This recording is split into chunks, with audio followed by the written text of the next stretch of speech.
Dans quelques mois, je pars vivre en Corée du Sud. Je vous ai demandé sur Instagram de me poser toutes vos questions, tout ce qui concernait le PVT. Alors c'est parti, on perd pas de temps. Déjà, c'est quoi un PVT? Un PVT, c'est un visa vacances-travail. Ce qu'on appelle plus communément un Working Holidays. Pour ce qui est de la Corée, les Français ont le droit de rester 1 an maximum sur le territoire coréen. Ce qui est bien, c'est qu'on n'est pas obligé de rester 1 an strict en Corée du Sud. Il y en a qui partent bien avant, on peut faire des allers-retours. Et tout ça, c'est bien pratique pour mon organisation, mais on en parlera plus tard. Première question. Merci pour tout ce que tu partages. Y a-t-il une limite d'âge pour le PVT? Oui, pour l'instant, le PVT, on a le droit jusqu'à 30 ans. Plus précisément, il faut avoir 30 ans lors de la demande. On peut avoir 31 ans. On peut faire 31 ans sur le territoire en Corée du Sud, mais lors de la demande, il faut avoir 30 ans max. Cette année, il y a eu du nouveau pour les PVTistes. On va pouvoir faire un PVT jusqu'à 35 ans. D'ici les années à venir, ça va passer à 35 ans. C'est acté, juste, ça n'a pas encore été mis en place. Est-ce que mari et enfant peuvent y aller ou c'est plutôt perso? J'ai eu pas mal de questions parce que j'ai une petite vie de famille, j'ai mon bébé, j'ai ma fille. Donc, est-ce que mari et enfant peuvent y aller? Concrètement, non. Mais au niveau de mon organisation, j'ai tout fait en fait pour pouvoir partir avec eux. C'est compliqué à expliquer comme ça, mais on va en venir. Donc non. Le PVT, c'est 100% perso. Vous pouvez pas ramener quelqu'un avec vous. C'est propre à la personne qui demande le PVT. Vous pouvez pas avoir d'enfants rattachés ou autre. Dans ces cas-là, il faut partir sur un autre visa. Et les autres visas vont être quand même assez compliqués à obtenir, surtout quand vous avez une famille. Vaut mieux privilégier des vacances. Donc c'est incroyable, tu vas travailler dans quoi et tu y vas avec ta famille. C'est incroyable, je suis d'accord avec toi. Tu vas travailler, oui. J'ai déjà prévu un travail sur place. Dans quoi? Dans le tourisme. Je vais faire des missions. C'est ce qu'on appelle être un ami local. Je vous donne un exemple. Des Français viennent précisément dans cette boîte pour faire, je sais pas moi, un K-food tour. Il faut les accompagner pour faire un food tour. Donc aller manger dans les marchés, expliquer, parler, etc. Passer un moment. Je vais être tout simplement guide touristique pour les Français. J'aurais même pas besoin de parler anglais en fait. C'est avec une agence qui fait avec du français. Donc trop bien. Globalement, ça sera ça, mon travail sur place. Enfin, tu y vas avec ta famille? Oui et non. Ce qu'il faut savoir, c'est comme j'ai dit tout à l'heure, un PVT, tu n'as pas le droit d'emmener ta famille. Mais tu peux faire des vacances. Les vacances, ça peut aller jusqu'à 3 mois maximum. Je sais pas encore si je pars en début septembre de cette année, sachant qu'on est actuellement le 19 juin 2026, parce que j'ai aussi la première rentrée d'école de ma fille, donc je m'en voudrais toute ma vie de louper ça, même si c'est pas non plus le truc de fou où ça se trouve elle s'en souviendra pas, ça compte en tant que maman, ça compte énormément. Du coup, je ne sais pas, et c'est très très vite là, le mois de septembre, ou si je pars en mars, je m'explique. J'ai 2 plans. Dans un premier temps, je fais septembre, octobre, novembre, seule, en Corée. Décembre, janvier, février, je suis en France. Mars, avril, mai, là, je pars avec ma famille. Là, on part tous les 3. Eux partent en vacances et moi, je reviens en fait faire mon PVT parce que je peux faire des allers-retours. C'est l'avantage parce que certains pays, on ne peut pas faire des allers-retours comme ça. La Corée est ouverte sur le sujet. On peut faire autant d'allers-retours qu'on a envie. Et ça, c'est cool. Comme ça, avec ma famille, ça me fait beaucoup moins d'écart. Et pour le reste, soit je repars en France avec eux, soit je reste encore 1, 2, 3 mois. Là, ça dépendra de la fin de mon voyage en fait, juin, juillet, août. Je sais qu'il y a pas mal de festivals et choses comme ça, donc j'aimerais quand même rester en Corée. Mais on peut pas savoir comment ça se passe. Si au contraire, je vais me sentir bien seule après ça et que je vais vouloir rentrer. Donc voilà, je laisse la fin de mon voyage sur le coup. Deuxième plan, je pars en mars. Mars, avril, mai, on part toujours en famille. Quoi qu'il arrive, mars, avril, mai, c'est acté, c'est en famille. Juin, juillet, août, je sais pas si je reste solo, mais je reste ou pas. Septembre, octobre, novembre, c'est sûr, je suis là. Décembre, janvier, février, je suis en France, je suis pas en Corée. Il fait beaucoup trop froid là-bas, non. Puis dans tous les cas, décembre, c'est Noël, ça se fait en famille. Janvier, février, c'est nos anniversaires, la question se pose même pas. En fait, si vous voulez, mon travail aussi que je vais faire là-bas demande à être dans les hautes saisons. C'est parfait en fait. C'est pour ça que je l'ai construit comme ça. Non seulement pour essayer d'être en famille un maximum, ne pas que ça fasse trop long pour moi, pour ma fille, pour mon homme, aussi par rapport au travail, parce que si je reste en décembre, en fait, il y aura pas de travail et du coup, je vais rester, mais juste pour profiter de la Corée, mais profiter de la Corée, ça a quand même un coût. C'est pas à prendre à la légère, donc voilà le petit programme. Cet été, je vais à Busan. Comment faire les activités sans faire la queue? C'est simple, tu vas sur Get Your Guide, tu mets l'activité que tu veux, ou tu rentres tout simplement la ville que tu veux. Ça va te faire plein d'activités auxquelles tu n'aurais même pas pensé, comme par exemple un cours de cuisine, un cours de danse. Si tu as envie d'avoir un guide pour avoir un peu plus d'histoire sur la Corée, ça peut être sympa. Généralement, c'est en anglais ou en coréen, faut maîtriser l'anglais.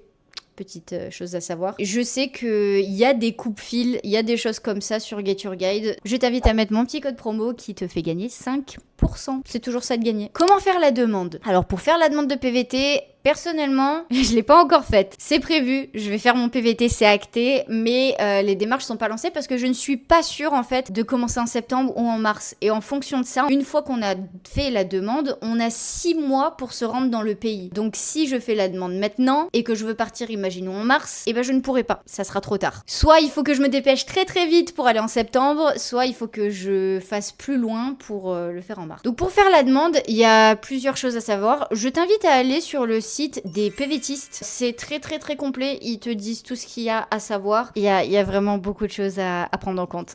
Quelles ont été tes motivations pour partir en Corée? Je me suis prise de passion pour la Corée il y a du coup maintenant 3 ans. Et après, j'ai prévu de faire un voyage. Ce voyage, je l'ai fait. Je suis partie toute seule à l'autre bout du monde pendant 3 semaines. J'ai fait Séoul, Gyeongju, Jeonju, Busan. J'aime en fait tout simplement ce que dégage la Corée et j'ai envie de tester. Je sais pas si je voudrais faire ma vie là-bas parce que ça demande quand même pas mal de paramètres, ça demande beaucoup de choses. En tout cas, je sais que j'aime ce pays. J'aime le fait que c'est un pays ultra jeune où il y a encore quelques années de ça, on n'en entendait pas parler. Et pas mal de guerres, de choses comme ça. La Corée a été entièrement reconstruite et je trouve ça fascinant en fait de voir le pouvoir qu'ils ont eu de se relever et d'en faire un empire incroyable et de se dire que maintenant ils sont au top au niveau de la musique, ils sont au top au niveau des séries, la food, genre ils se sont relevés et franchement j'admire le pays pour ça. La détermination qu'ils ont, c'est incroyable. Qu'est-ce que tu retiens et qu'est-ce que tu en as tiré de ton voyage en Corée? Je retiens que c'est un pays incroyable. C'est vraiment un pays à visiter. Tout le monde parle du Japon et tout, mais le Japon et la Corée ne sont pas comparables. Ça va pas être la même ambiance, pas les mêmes choses. Vraiment, aller en Corée. Ce que je retiens le plus, ça je le dis tout le temps, je l'ai dit dans mon e-book et tout, le contraste permanent entre la modernité et tout ce qui va être la culture, la nature, mais vraiment dans un même espace, il y a un tel contraste. Je sais pas, à un moment, pour donner un exemple, j'étais dans un temple, et je visitais un temple bouddhiste, et tu lèves les yeux et juste à côté tu vois des grandes tours en fait de buildings, vraiment à l'américaine quoi, des gros buildings et tout. T'es là, tu te dis bon là je suis en pleine ville. Non, juste à côté, à quelques mètres, en fait, t'as une superbe forêt dense, en fait. Enfin, t'as un mélange, t'as un mix parfait, je trouve. Vraiment. Sans travailler, tu estimes le budget combien annuel? J'aimerais le faire aussi. Le budget, c'est très subjectif. Parce que ça dépend de tes dépenses, ça dépend de ton logement. Énormément le logement.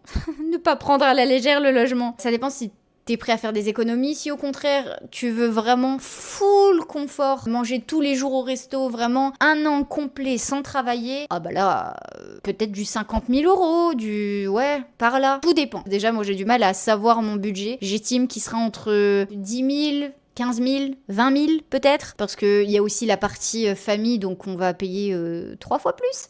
Mais voilà, si je serais toute seule, ça aurait été 10 000, et avec la famille, c'est 20 000. Et encore, ça dépend. En famille, c'est ambitieux, non? Très ambitieux, parce qu'il n'y a aucune garantie. On n'a jamais voyagé, enfin, moi j'ai voyagé en Corée toute seule, mais ma famille n'a jamais voyagé, n'a jamais pris l'avion et tout, donc c'est très très ambitieux de rester 3 mois dans un pays à l'autre bout du monde, surtout avec un enfant de 3 ans. Je me dis qu'en famille, on peut tout faire, on peut tout surmonter. Le principal, c'est d'être ensemble et de se soutenir en fait. Puis dans tous les cas, on fait notre vie ici, pourquoi pas ailleurs. Pars-tu seul? As-tu dû quitter ton poste actuel pour partir? Alors, partir seul, du coup, j'ai déjà répondu à cette question. Tu as donc quitté ton poste actuel pour partir? Alors, oui, du coup, quand je partirai, il faudra que je quitte mon poste, forcément, parce que je ne pourrais pas être à la fois en France et à la fois en Corée. Mais c'est pas grave du tout, parce qu'en fait, le salaire que je n'ai pas en France, je vais l'avoir en Corée. Donc certes, l'euro est plus important que le won, mais c'est pas grave, parce que ça m'offre une expérience incroyable, de dingue, et surtout avec un travail qui, je l'espère, va aboutir à d'autres choses, parce que en plus d'avoir mon travail là-bas, je vais aussi essayer de faire les choses pour moi. Là, on est actuellement bientôt 13K sur Instagram et c'est juste incroyable. J'ai déjà des sponsors, des partenaires qui me contactent. C'est pas encore des trucs rémunérés, des produits offerts et tout, mais c'est juste déjà incroyable. J'aurais jamais cru qu'un jour je puisse arriver déjà à ne serait-ce que ce stade-là. Vous êtes d'un soutien de fou malade. J'ai pu créer mon e-book. Vous avez en fait kiffé mon e-book. Et vraiment, c'est un travail de dingue. J'ai travaillé pendant... Ça me met les larmes aux yeux.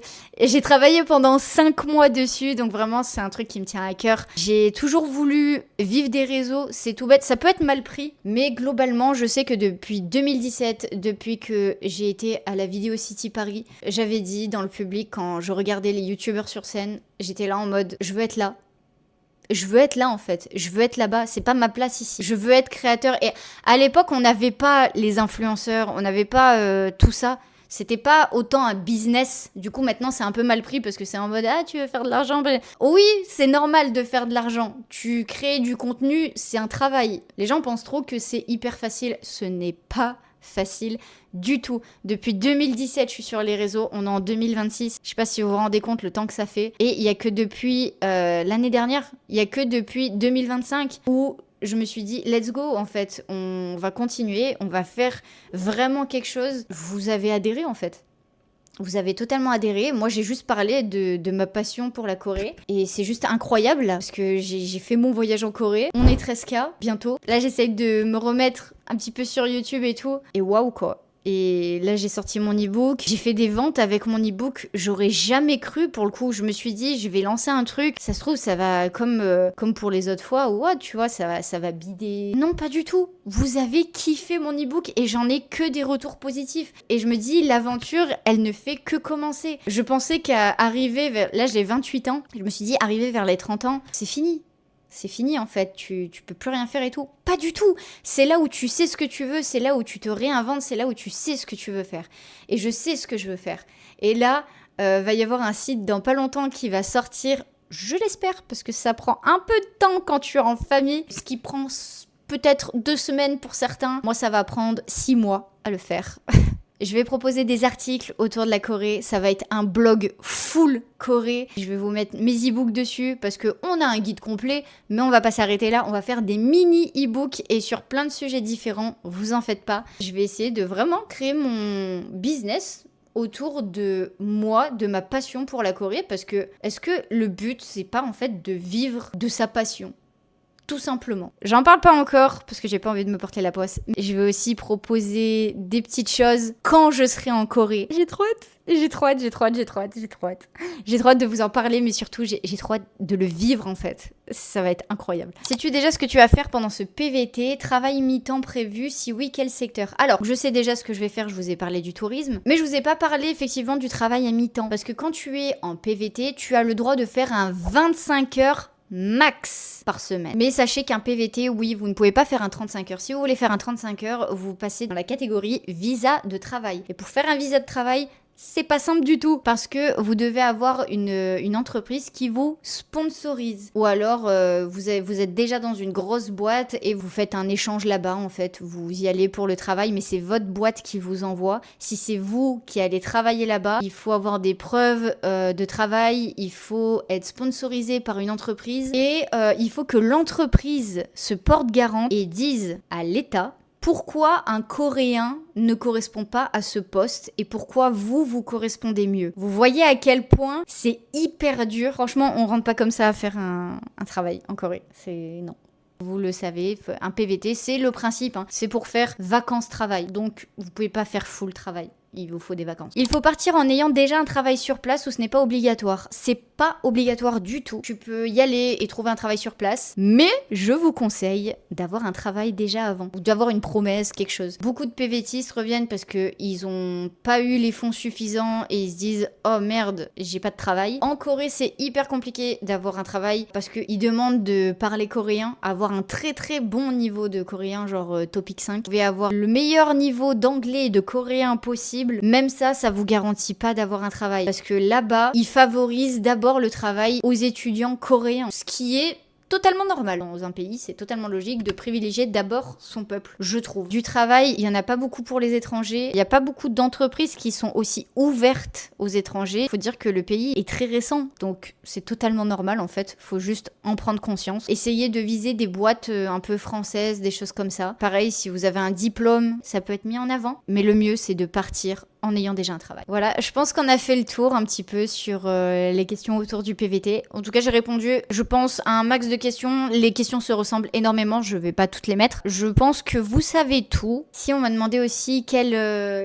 activités, choses comme ça, j'allais faire, je sais que déjà, je vais rester à Séoul pendant toute ma durée du PVT et je vais essayer de prioriser un maximum Séoul. J'ai fait Busan, Gyeongju, Jeonju et tout. En fait, j'en ai pas fini avec Séoul. J'en ai pas fini du tout. Il y a trop de choses à voir, il y a trop de choses à faire. Busan et tout, je trouve que j'ai fait le tour. C'est sympa, mais j'ai pas eu forcément de gros coups de cœur. Donc, si jamais je dois y aller pour quelques missions, je pourrais y aller ou à Jeju. Peut-être Jeju, visiter Jeju en famille, pourquoi pas, si j'ai un peu le temps et tout. Je pense qu'avec ma famille, ça sera un petit peu plus touristique, même si je vais faire des missions. Les missions, c'est pas obligatoire, c'est je dis oui ou non s'il y en a une. J'ai déjà fait pas mal de choses très touristiques. Maintenant, je vais aller chercher les trucs un peu moins touristiques. Je vais surtout en fait travailler sur mes vlogs parce que mon vlog voyage n'est toujours pas sorti. Je sais. Je sais, me le répétez pas. Je sais que vous l'attendez et en fait j'ai trop du mal à me mettre dessus. Je sais pas pourquoi, mais dès que je me pose devant, je mets les vidéos et elles se lancent toutes seules et j'arrive pas à les cutter parce qu'en fait c'est mon voyage, je l'ai vécu comme ça et j'arrive pas à cutter, à en faire quelque chose pour vous de plus dynamique, de mieux et tout. Je sais pas comment je vais tourner ça, mais j'avoue que j'ai assez du mal à me mettre devant. Il y a tellement de nostalgie qui m'empare que j'ai du mal. C'est prévu, c'est toujours prévu de lancer le vlog. Bien sûr, sur place, je vais vous partager l'aventure, bien évidemment. Je vais vous partager toute l'aventure de mon voyage en Corée. Et j'étais vraiment partie dans mon voyage, même pas pour faire des vlogs, j'étais partie pour fais ta vie, tu verras sur place. Si tu filmes des trucs, c'est bien, ça rentrera peut-être dans quelque chose. Si tu filmes pas, c'est pas grave. Sauf que maintenant, on m'attend, on me demande les vidéos. Même ça, j'avais pas vraiment filmé en mode vlog, ce qui fait que ça rend un peu la chose compliquée. Je vais potentiellement investir dans une caméra, dans quelque chose, parce que là c'était full avec mon téléphone et je veux vraiment faire un truc de qualité. Peut-être faire des vidéos avec d'autres influenceurs sur place. Voilà, plein de beaux projets qui arrivent et vraiment une aventure qui arrive dans quelques mois du coup, que ce soit en mars ou en septembre. En fait, c'est dans quelques mois à peine. C'est incroyable. Merci du coup de me suivre dans cette aventure. Je vous promets plein de belles choses qui arrivent. Pour plus de contenu coréen, n'hésitez pas à vous abonner. Bye!